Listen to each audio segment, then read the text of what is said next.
দিয়েছেন মালিকের ইচ্ছা অনিচ্ছা, সরকারের ইচ্ছা এবং অনিচ্ছার উপর মজুরি ঠিক হবে। মজুরি ঠিক হওয়ার ক্ষেত্রে ব্রিটিশ শাসিত ভারতবর্ষের নিয়মটা কি ছিল? একটা পরিবারকে, শ্রমজীবী পরিবার যারা শ্রমের বিনিময়ে জীবিকা নির্বাহ করে, তার পরিবারে কতটুকু কাপড় লাগে এক বছরে, তার বাসস্থানটাকে ঠিক রাখার জন্য, মেনটেনেন্স করার জন্য কত অর্থ লাগে, তার খাদ্য সংগ্রহ করার জন্য কত অর্থ লাগে, পুষ্টিকর এবং মেডিসিনের ক্ষেত্রে, চিকিৎসার ক্ষেত্রে কত অর্থ লাগে, এক বছরে একটা পরিবারকে বাঁচতে গেলে কতটুকু কাপড় লাগে, এটার উপরে কনজিউমার প্রাইস ইন্ডেক্স, এটাকে একটা নির্দিষ্ট নিয়মের মধ্যে রেখে মজুরি নির্ধারণ হতো। এখন দেশের সরকার এই মজুরি নির্ধারণ করা পদ্ধতিটা পরিবর্তন করে দিয়েছেন।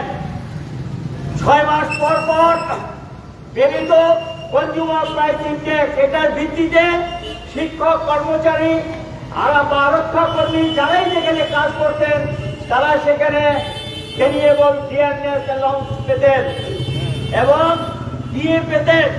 এখন সেখানেও গিয়ে কোনো বাধ্যবাধকতা নেই, দিয়ে দেবেন না দেবেন এটা তাদের ইচ্ছা অনিচ্ছার উপর নির্ভর করে।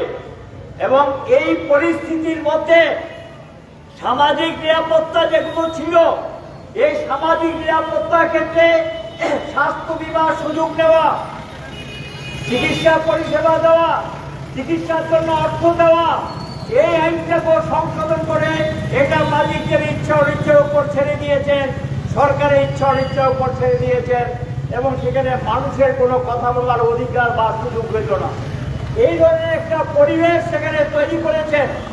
আমরা এর থেকে বেরিয়ে আসতে চাই এবং এটা বিজেপি সরকারের একতরফা সিদ্ধান্ত এবং এই সিদ্ধান্ত শ্রমিক বিরোধী, জনবিরোধী, গণতন্ত্র বিরোধী এবং আগামী দিন আমার দেশের উৎপাদনকে ব্যাহত করবে, আমাদের দেশের শিল্প সমৃদ্ধি ব্যাহত হবে, একটা বেকারের দেশে পরিণত হবে, কর্মহীন দেশে পরিণত করেছেন। জিনিসপত্রের দাম বাড়বে, তার সঙ্গে সাজুজ্য রেখে অনাহারী মানুষের সংখ্যা বাড়বে, মৃত্যুর সংখ্যা বাড়বে, খাওয়া দাওয়ার কোনো পয়সা রোজগার করতে পারবে না, আইনের উপার্জন নেই, খালি জিনিসপত্রের দাম বাড়ছে বাড়ছে বাড়ছে বাড়ছে সীমাই। তার সাথে এই দেশে পুঁজিপতি, এই দেশে একচুটিয়া পুঁজিপতি, তাদের স্বার্থে এটা বাড়ছে, কিন্তু সেখানে গিয়ে যে ব্যবস্থা নেওয়া, কোনো ব্যবস্থা তারা নিচ্ছেন না বা নেবেন না। আমাদের স্কিম ওয়ার্কার যারা, তাদের জন্য কিছু রক্ষা কবচ ছিল, সেই রক্ষা কবচ নেই। এই রাজ্যের সরকার ক্ষমতা আসার পর আমরা রক্ষা করলাম। বামফ্রন্টের সময় একটা নিয়ম ছিল, 10 বছর কাজ করলে নিয়মিত হতেন, নিয়মিত স্কেল পেতেন, সমস্ত সুযোগ সুবিধাগুলো পেতেন।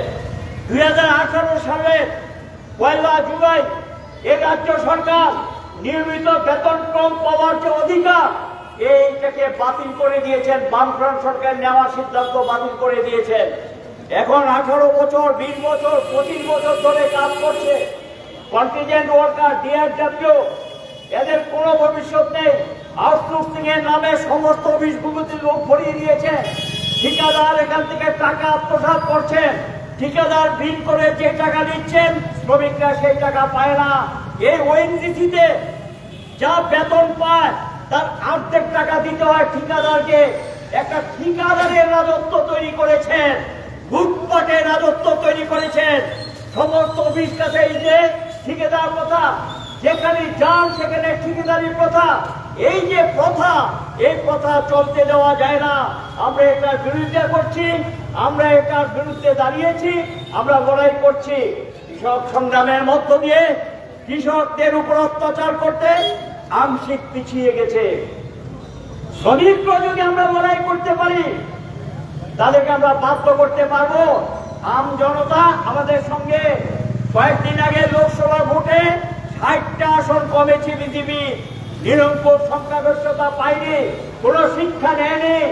একই প্রধানমন্ত্রী, একই সেই স্বরাষ্ট্রমন্ত্রী, একই সমস্ত দপ্তরের মালিক, এবং সেই আবার পুরনো পদ্ধতিতে দেশের মানুষ কিন্তু তাদেরকে ভোট দেয়নি।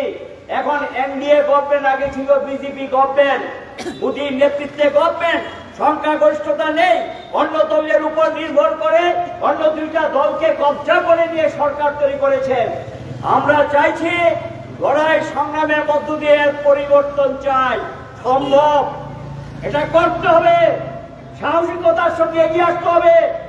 তাকিয়ে দেখুন পৃথিবীর বিভিন্ন দেশে জনগণ রাস্তায় নেমে সরকারের দিশা পরিবর্তন করিয়েছেন, নতুবা সরকারটাকে ক্ষমতা থেকে সরিয়ে দিয়েছেন। সত্যিকার মানুষের আমরা দেখছি, এই যে শ্রীলঙ্কায় দেখলেন তো বামপন্থীরা একজন প্রেসিডেন্ট সেখানে নির্বাচিত হয়েছেন। এরকম পৃথিবীর বিভিন্ন দেশে দেশে উত্তাল আন্দোলন, উত্তাল সংগ্রামের মধ্য দিয়ে পরিবর্তনের সূচনা আসছে। আমাদের দেশেও যদি আমরা কৃষক শ্রমিকের মধ্যে ঐক্য করে এবং যুব ছাত্র সমস্ত গণতান্ত্রিক মানুষকে ঐক্যবদ্ধ করে দুর্বার লড়াই করতে পারি, তাহলে তাদের মাথা আমরা নোয়াতে পারবো। এটা আমাদের পক্ষে সম্ভব, এটা আমরা করে ছাড়বো। এবং এই ধরনের মানসিকতা, এই ধরনের দৃঢ়তা নিয়ে আমাদের সংগঠনকে শক্তিশালী করতে হবে। মানুষের কাছে যান, কথা বলেন, আলোচনা করেন, রাস্তা নামার জন্য উৎসাহিত করেন। ওই স্বৈরাচারী মমতা ব্যানার্জিও বলেছিল, যা বলবো এটা শেষ কথা, তাকেও সেখানে ঘাড় নোয়াতে হয়েছে। মোদিও বলেছিল, আমি যা বলছি এটা শেষ কথা, তাকেও সেখানে আন্দোলনের কাছে মাথা নোয়াতে হয়েছে কোনো সময়ে। এখানকার সরকার, কেন্দ্রের সরকারকে আমরা মাথা নোয়াতে পারবো, আমাদের পক্ষে সম্ভব। আমরা চালিকা শক্তি, উৎপাদন আমরা চালার, উৎপাদন আমরা করি, শক্তি আমাদের হাতে। কাজে সেই শক্তিকে সংগঠিত করতে হবে, বিরাট শক্তি। যদি সংগঠিত না করতে পারি, লোকতারা নেবে, আর যদি রাস্তা নামাতে পারি, সংগঠিত করতে পারি, তাহলে এটা দিশা আমরা ঘুরে দিতে পারবো। এ আজকে দাবিগুলো সম্পর্কে বলেছে, প্রতিনিধি দল দিয়েছে, ভাববেন না যে সবকিছু হয়ে গেছে। লড়াই জারি রাখুন, দুর্বার সংগ্রামের জন্য প্রস্তুতি দিন, বড় ধরনের লড়াইয়ের জন্য নিজেদেরকে তৈরি করুন। সারা ভারতবর্ষে 10টা ট্রেড ইউনিয়ন শিক্ষক সংগঠনগুলো সেই সিদ্ধান্ত নিয়েছেন, আপনারাও তৈরি থাকুন। এই কথাগুলো বলে আমার বক্তব্য শেষ করলাম। এখন আপনাদের সামনে প্রতিনিধি দলের পক্ষে সমর্থক দু একটা কথা বলবেন। কংগ্রেস সভাপতি উপস্থিত, কংগ্রেস 6 দফা দাবিকে সামনে রেখে আজকে যে মিছিল আপনারা সংগঠিত করেছেন, এই মিছিলের পক্ষ থেকে আমরা 8 জন সেখানে গিয়েছিলাম।